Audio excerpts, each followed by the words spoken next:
When certain politicians and the media use the term muscular liberalism, that's just another word for racism and Islamophobia.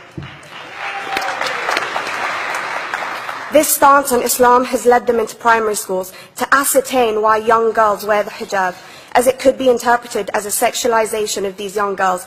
I say shame on Ofsted for victimizing young girls, for choosing to wear religious articles of clothing. There is no such measure made for other religions or other articles of religious wear.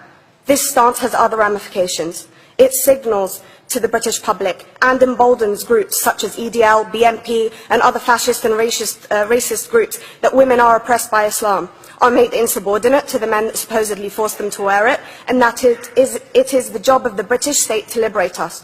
We reject this imperialistic saviour thinking.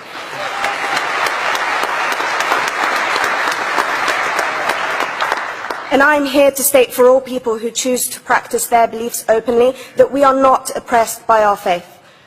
Islam is not one homogeneous block. There are Muslim women who do not wear the hijab, and that is their interpretation of their faith. The Quran beautifully states, "La ikraha fid din," which translates to, "There is no compulsion in religion." My faith has given me the right to choose 1,400 years before the Universal Declaration of Human Rights told me I could. A fun fact for your conference. My dad didn't want me to wear the hijab. I chose to. Those of faith, thank you. Those of faith should have the right to choose to wear their articles of faith. Sikhs wearing the turban, Jews wearing the kippah, or Christians wearing the crucifix. Practicing my right to freedom of expression through the hijab empowers me and other women like me to know that we are able to make decisions for ourselves. Through the hijab, women like me feel empowered to overcome the social expectations of sexualization that is relevant and has currently resulted in many cases of anxiety and worse. I can speak for myself and others like me. At school, I was able to focus more on the thoughts that were running through my mind than how good I looked to the world. The NUT has supported a woman's right to choose when it comes to pregnancy. I want conference to support my right to wear the hijab.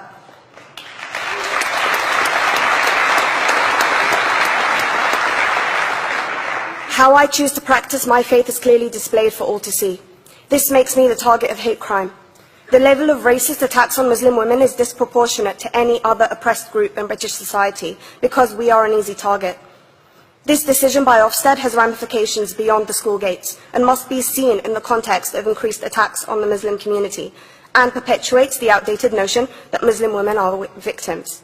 I was on a trip last year to Hampton Court with my Year 7s, where a man felt comfortable to call me a terrorist. As a Muslim woman, I'm not a victim, so I challenged him. He denied it. I'm sure you've heard of the Punish a Muslim Day. It's been spoken about a few times already this morning. And as a Muslim, I'm actually quite optimistic. They're trying to limit it to one day. That's 364 less than normal.